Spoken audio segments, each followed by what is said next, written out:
Good evening and welcome to our online Bible study tonight. I'm so thankful to be here with you, even if it's just online. And I look forward to being back together in person next week. So make sure you're back in person February 2nd for a Bible study led by our very own James Hughes. It's going to be awesome. As we get started tonight, I want to show you a picture of a little guy, because kids are cute, much cuter than this, right? So let me show you this picture, tell you a little bit about him. This little guy, he likes space a whole bunch, right? This little guy, in fact, reads the same book over and over and over again about space. It has the planets, the moon, astronauts, and he looks at it often. I know this because, if you couldn't tell, I was that little boy when I was about 7 years old. That was me. I've always loved space. It's always had this fascination for me. It was one of the first careers I thought I would have. Beyond knowing how awesome I would look in an astronaut's spacesuit, right? Beyond knowing that, I also just thought space is incredible. I lived out in the middle of nowhere, so when I look out in the night sky where I grew up, there's stars were everywhere. I know this feeling of fascination and awe is not one that was just me, because I remember taking a trip really early in my time here at the Grace Church, and we went to Gatlinburg together, and we had a cabin out in the middle of nowhere. And after a long, long drive, and everybody's kind of getting out of the car and stretching, and brushing Cheeto dust off of them. And we all got out and kind of got quiet, and everybody was staring up in the heavens and seeing the stars without the light pollution of a city right there next to us. So many, and they're like, I didn't even know there was this many, right? It was this really cool moment of just seeing what God had made. The stars and the moon have always spurned imagination and fascination for humanity since our very beginning, right? I think even though the number of planets has changed since I was a kid, which it's messed up what happened to Pluto, right? Yeah. Space is still fascinating to me to this day. I was recently reading about this other guy. He was pretty interested in space as well. You may have heard of him. He's a guy that goes by the name of Galileo. So Galileo, as you probably already know, because you're obviously much smarter than me, right? He was an astronomer, a mathematician, a physicist, an engineer, really an all-around overachiever. Yeah, he's one of those. In 1610, using the newly invented telescopes of the day, he was able to see something that just didn't quite fit with the way they thought the world worked, this anomaly. In fact, as he looked at these three stars, or what were believed to be stars at the time, he started to notice these three stars were orbiting something else. It turns out what he had discovered is, in fact, these were the moons of Jupiter. Not that much has changed since I was a kid, so moons of Jupiter, that's still pretty standard information. So it may not be as crazy to us in this day and age, but back in the day in 1610, this was pretty crazy. This was huge. Because think about this. In that day, they believed in something called Aristotelian cosmology. I had to look that word up because that's a big word. But it means that they believed all the heavenly bodies orbited around the earth. Through Galileo's observations of moons and the phases of Venus, he eventually came to believe that the sun didn't revolve around the earth. He felt like maybe we weren't at the center. The earth wasn't at the center of the universe. We've known that for a while now. It wasn't exactly new when he brought it up either, right? There was a guy named Aristarchus, right, who proposed this all the way back in the 3rd century before Christ. But for ages and ages, centuries and centuries, people have been saying, no, this isn't the way the world works. Thinkers going all the way back to Aristotle had observational reasons for going, this doesn't make sense. That can't be how the world works. It all has to revolve around us. The church, in fact, used verses like Psalm 104:5, and it said, He set the earth on its foundations. It can never be moved. They used this to say that the Bible proved the earth didn't move around anything else, that we couldn't revolve around any other body because the earth was still. Psalms and other verses said it. Eventually in 1633, Galileo's belief that the earth wasn't at the center of the universe got him in a little bit of trouble. He found himself on trial. And the church found him vehemently suspect of heresy based on these beliefs, on what he'd written. And maybe he may have accidentally insulted the Pope too in this, who knows. But pretty much that caused him to be on house arrest until his death in 1642. A pretty crazy thing. But why am I telling you this oversimplified history lesson of Galileo? I find it so interesting that we had such a hard time believing we weren't at the center of the universe. Think about it. Now, of course, it's universally accepted. We're not even second out. We're like the third rock from the sun, right? We're way out from center. But isn't it interesting that when God created the universe, when he hung the heavens just so, he didn't put us at the center of it? We revolve day after day, year after year, century after century around something else, something bigger than us. It makes me wonder, what do our lives orbit around? I mean, obviously, literally, they orbit around the sun because we're on Earth and the Earth goes around the sun. But what do Christian lives orbit around? Because if we really believe Jesus is the Son of God, it's going to change our orbit. We will orbit around the sun, S-O-N. We believe that, just like in the universe, that we as Christians, we as individuals are not the center. We were never made to be. It's like a song I sang growing up in the church. Jesus, be the center, be my source, be my light, Jesus. I never thought about that song a lot when I was growing up. It was just one of the songs we sang. But now I think back, and what a great challenge it is to live a life that isn't centered around myself. It reminds me of John 8:12, which says, Jesus spoke to the people once more and said, I am the light of the world. If you follow me, you won't have to walk in darkness because you will have the light that leads to life. Just as the sun's light makes life possible here on earth, God's Son's light makes life possible and eternal. He's our guiding light, our source of life. I know, like the idea that this earth revolves around the sun, this idea that Christ should be the center isn't exactly new information for most of you, right? I know, I get it. Unfortunately, I've been reminded through this book I've been reading that's really been challenging me and speaking to me. Too often the church has not found themselves revolving around Christ. Unfortunately, it's real easy to get caught up in the gravity of a lot of other things. Our lives have a tendency to get caught up in all kinds of things that pull us away from what should be the gravitational center of who we are. If we're not careful, one example of it where it's easy to get sucked into culture. What do I mean by culture? Oh, I'm not talking about, when you drink tea and you put your pinky out, right? I'm not talking about the arts. No, I'm talking about culture, as Google says it, the custom, arts, and social institutions and achievements of a particular nation, people, or social group. In more Ian-esque terms, I'm talking about the accepted way we see the world working around us, the regions, the cultural beliefs, the attitudes we have that we hold to. It struck me most when I was reading a book recently, and it was talking about the Christian response to the civil rights movement of the 1960s here in America. What I understood the author to say was, in the 1960s, it mattered for a large part of the population less what they stated their belief was or what their theology was, and more their response to the civil rights movement as a whole was based on where they grew up, the social class they were in, things like that. Culture. The crazy thing is, again, if you have a Methodist in Maine and a Methodist in Georgia, and they believe very different things, what is our life orbiting around? While we had some arguing for the superiority of a certain sect or a certain group of people, the importance of separation, we serve a Jesus who came in love for the world, that whoever believes might be saved. A Jesus who, I might add, didn't really fit in with the white American profile that many of us have imagined him as. The picture I saw growing up oftentimes of this very familiar Jesus, the Jesus that didn't look so different from me. No, Jesus shouldn't be shaped by what we want him to be. Jesus should be shaping us into who he wants us to be. And that day, while so many Christians were arguing for separation and for the importance of difference, we serve a God who gave us scriptures which say things like Galatians 3:28 says, there's neither Jew nor Gentile, there's neither slave nor free, nor is there male or female, for you are all one in Jesus Christ. Much like in Galileo's day, people tended to pick the scriptures they wanted to use to support the way they already thought the world worked, instead of letting the Word of God shape and change their worldview. This isn't unique to the 1960s in America either.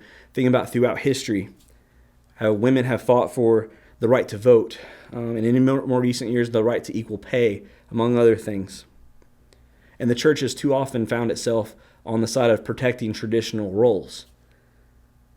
The thing about that is, we serve a Jesus who in his day and age chose to lift up women, In fact, when he was raised from the dead, the first people he revealed himself to, the people he thought should see the most important news in history first, a group of women. People that society probably would have said they were nothing in the time. Their testimony didn't even matter in court. And yet these people God exalted and raised up and said they are important and their words have value.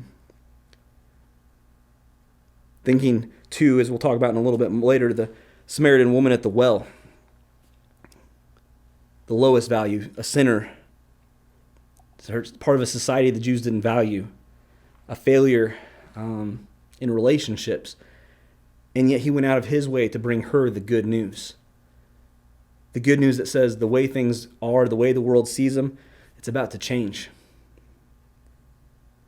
While the church has fought for tradition, Jesus is about moving forward in his kingdom to challenge the status quo and create in here, in this earth, in this place, his will and his way.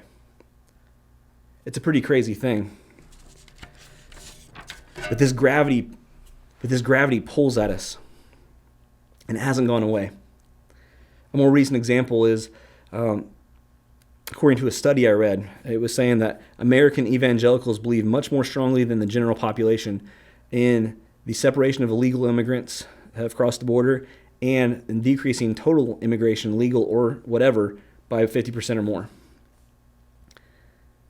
It's an interesting thing that such a large percentage of evangelicals believe so strongly in this as opposed to the general population, because there's nothing in the Bible that says that, right? There's no definitive rules. In fact, in a verse like Leviticus 19:34, it says, "The foreigner residing among you must be treated as your native born. Love them as yourself, for you were foreigners in Egypt, and I am the Lord your God." I'm not saying that one verse should sum up the entire thought of Christian thought on immigration by any means. I think, unfortunately, we look for short, easy, memeable answers too often in our society today. And there's a good long conversation to be had around why we believe the things we believe and what we're seeking. But that verse and the Christ that came should be part of that conversation for Christians. In fact, if we orbit our lives around him, we might find it pulls us in very different directions to have very different conversations. If the Bible isn't offering clear imperatives on illegal immigration or legal immigration for that matter, why is it that so many people feel pulled that way? Because culture still has gravity. It still pulls us. If our overwhelming worldview isn't shaped by our beliefs or scriptures, it's got to be coming from somewhere. This challenges me, maybe just me, but it challenges me to ask myself the question, is my life, are my beliefs revolving around Christ or culture? What am I seeking? What am I orienting my life to? Culture is just one example of the gravitational forces in our lives. Sometimes we have other things like comfort calling out our name. Comfort, which sounds good, but we have a Christ who's saying, take up your cross and follow me. Sometimes we hear the call of things like political power, and we think if we can just have the political savvy and the political might, we can make things happen the way we think they should happen. And yet we serve a Christ who, after miraculously feeding thousands, and the people rose up and were going to make him king by force, he slipped away from the crowd because he knew his kingdom wasn't a political nation. It was something beyond that.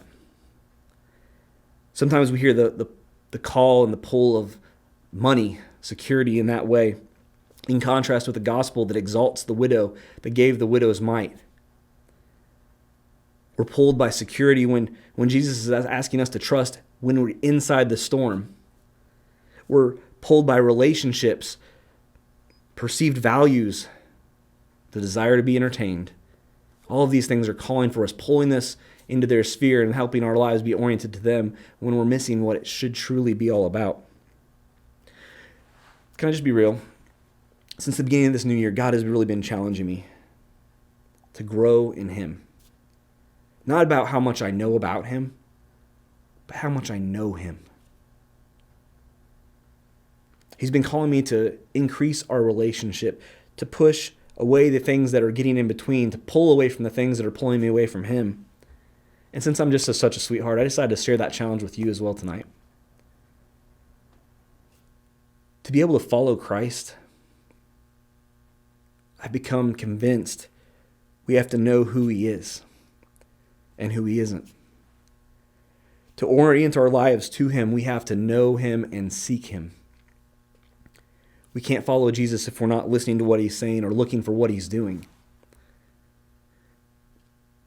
Would you take this moment with me? And let's ask ourselves some questions. If you're watching with someone else, I encourage you, have a conversation with them about this. We'll have about a minute for each question. But let's think about what God has for us. Let's reflect on what he has to say to us tonight. And let's ask him to search our hearts on each of these.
Thanks for taking the time to reflect on those questions or to have some conversation about them with someone. I pray that God uses questions like those to open our eyes, to see him more, to help us to know him more and then grow in who he is over the days and weeks to come. Before we go today, I want us to go back really quickly to something we mentioned earlier, the Samaritan woman at the well. In John chapter 4, you'll find the story that we probably know very well if we've grown up in the church, where Jesus had to go, right? It says in the start of the chapter, it's like he had to go and he went a very specific way. I believe that what it's saying in that is this was not some accidental thing. There's a divine appointment. You see, as they were traveling, the disciples went into town to buy food, and Jesus waited. In the middle of the day, a Samaritan woman came to get her drinks from the well, to get her water from the well, probably to avoid the crowds and the shame. And this woman who was a Samaritan, who was a woman who was by her culture called a sinner and a failure at relationship, all these things that would have defined her as less than, Jesus saw her as someone worthy of reaching out to. Not only reaching out to, but offering life to say, I am the Messiah. The things that have happened, the things that have defined you are about to change. The disciples come back and they're like, why are you talking to her? Because again, all these reasons he shouldn't be talking to her. All these things that their lives were oriented towards, that were saying this person isn't worthy. But Jesus came and showed up and everything changed. This woman is no longer known most for her shortcomings, her culture, or whatever else. She's known as the person that had an appointment with Jesus. And through her whole town came and many believed. When Jesus comes, it changes things. When Jesus comes, the culture, the comfort, the relationships, the money, the security, the power, the privilege, all those things fade away. Yeah, sure, those things sound maybe more comforting or more honorable than the things that this woman had defining her life. But ultimately, all those will leave us just as short and just as empty as this woman found herself. We may be better at playing the game. We may look better externally. But when our lives are oriented to the things that matter, to a Christ who has come to meet us, it changes everything. Christ is calling us tonight to get to know him, to recognize who he is how much he loves us and to take that love out to share with other people how much he loves them too. So tonight, let me just challenge you as God is challenging me. Grow in him. Orbit him. Live in him and see what he's going to do.